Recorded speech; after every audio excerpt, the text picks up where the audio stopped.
आदाब, मैं मुमताज आलम रिजवी बात करूंगा हरियाणा और बीजेपी की। जी हां, अमित शाह ने, जो देश के गृह मंत्री और भाजपा के बड़े लीडर हैं, उन्होंने मेरी खबर पर यानी मुमताज आलम रिजवी की खबर पर मोहर लगा दी। मैंने काफी पहले यह बात कही थी कि बहुत देर तक अब बीजेपी और जेजेपी में इत्तेहाद नहीं रह सकता। और अब जबकि अमित शाह हरियाणा के दौरे पर गए थे, उन्होंने सिरसा में साफ साफ ये कह दिया है कि जो 2024 का लोकसभा चुनाव होगा उसमें बीजेपी 10 सीट पर, हरियाणा की पूरी 10 सीटों पर भाजपा उम्मीदवार को मैदान में उतारेगी। ये बिल्कुल क्लियर कट कह दिया। और इसके बाद से चीमगोइयां शुरू हो गई। सवाल यह पैदा हो गया है कि क्या 2024 के बाद तक वहां पे जो गठबंधन सरकार है भाजपा और जेजेपी की, वो रहेगी या नहीं रहेगी। एक बड़ा सवाल पैदा हो गया। सवाल किसानों को लेकर के खड़ा हुआ था, सवाल महिला पहलवानों को लेकर के खड़ा हो गया था, लेकिन अब सवाल सीटों को लेकर के खड़ा हो गया। ये तीन चीजें ऐसी एक साथ आ गई हैं कि जिससे साफ साफ लग रहा है कि 2024 से पहले ही हरियाणा में गठबंधन की सरकार गिर जाए।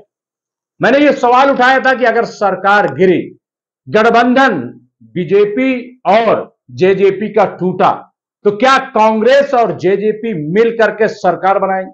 मुझे नहीं लगता है, क्योंकि कांग्रेस इतनी कम मुद्दत के लिए सरकार बनाकर अपनी किरकिरी नहीं करेगी। और अगर ऐसा नहीं हुआ तो जाहिर है कि 24 से पहले सरकार गिर जाएगी। और सरकार अगर गिर गई तो इसका मतलब भी साफ है कि जैसे 5 सूबों में चुनाव होने जा रहे हैं, बहुत मुमकिन है कि हरियाणा में भी 2024 से पहले चुनाव हो जाएं। ऐसा नजर आ रहा। भाजपा को इसमें फायदा होगा कि नुकसान, ये पहले वो देखेगी। और जेजेपी भी नहीं चाहेगी कि उससे किसान नाराज हो जाए, उससे महिलाएं नाराज हो जाए, इसलिए वो भी अपना फायदा देखने के लिए तैयार है और नई प्लानिंग कर रही है, ऐसा जो मुझे सूत्र बता रहे हैं।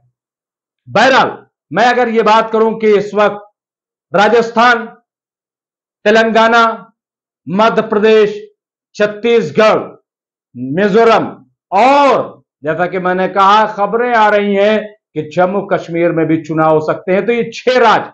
और अगर हरियाणा में बीजेपी और जेजेपी सरकार गिरती है तो फिर इसका मतलब यह है कि हरियाणा में भी चुनाव हो सकते हैं।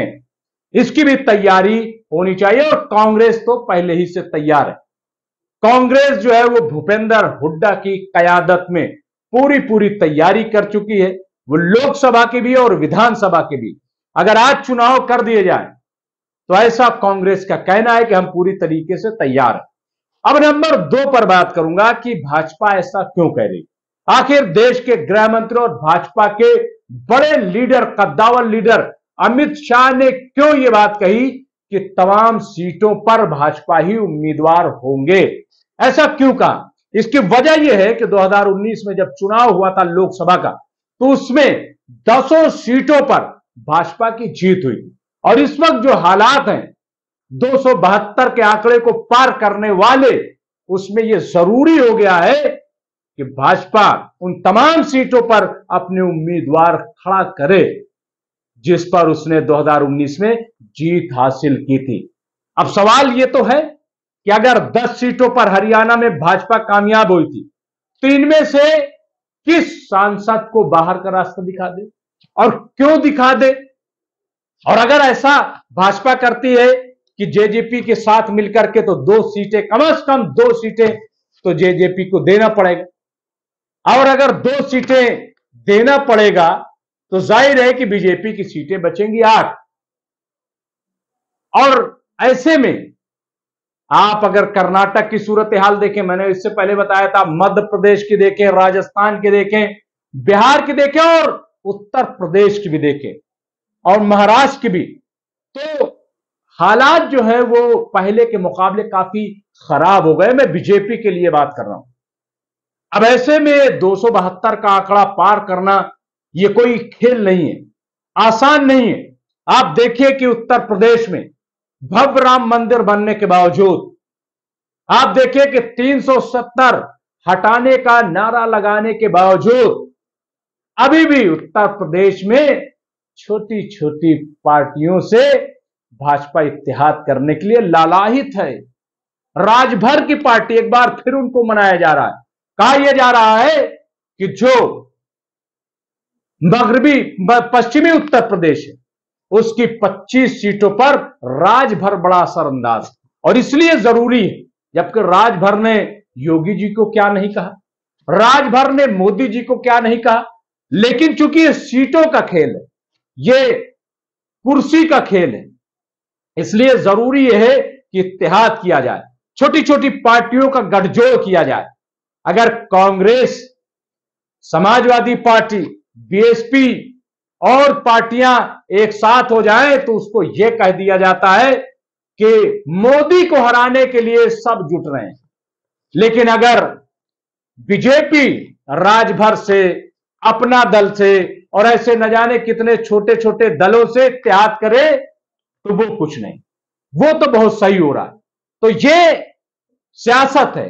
सियासत में कौन कैसे जवाब देता है, कौन कैसी बातें करता है, ये देखने वाली बात होती है। लेकिन इस बार हम ये देख सकते हैं कि हरियाणा में आम आदमी पार्टी भी मैदान में उतरेगी। तो इस तरह से देखा जाए तो 4 पार्टियां, मजबूत पार्टियां हम कह सकते हैं। आम आदमी पार्टी क्यों उतरेगी? क्योंकि पंजाब में जिस तरीके से जीत दर्ज की है, जाहिर है कि उससे सटा इलाका। दिल्ली में आम आदमी पार्टी की सरकार, पंजाब में आम आदमी पार्टी की सरकार, दरमियान में हरियाणा। फिर चुनाव क्यों नहीं लड़ेगी? चुनाव नहीं लड़ेगी तो सवाल उठेगा कि आप हरियाणा में क्यों नहीं? तो अगर हरियाणा में चुनाव लड़ती आम आदमी पार्टी तो 4 पार्टियां हो जाएंगी जिनमें आपस में मुकाबला हो। उसमें कांग्रेस है, उसमें बीजेपी है, उसमें जेजेपी है और उसमें आप है यानी आम आदमी पार्टी।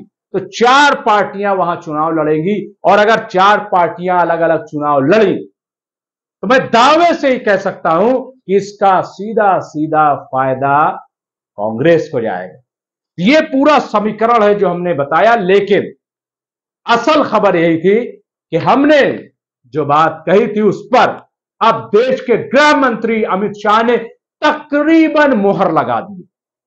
यह गठबंधन अब बहुत देर तक चलने वाला नहीं है। तस्वीर बिल्कुल साफ हो गई है। अब देखना यह है कि फैसला कब होता है, कौन दामन छुड़ाता है। दुष्यंत चौटाला छुड़ाते हैं जो हरियाणा के उप मुख्यमंत्री हैं, या फिर भाजपा उनको दूध में पड़ी मक्खी की तरह निकालकर फेंक देती है। यह देखने वाली बात होगी। बहरहाल यह सियासत है। सियासत में तो जो वक्त पर दांव चल दे वही शहंशाह कहलाता। बहुत बहुत शुक्रिया।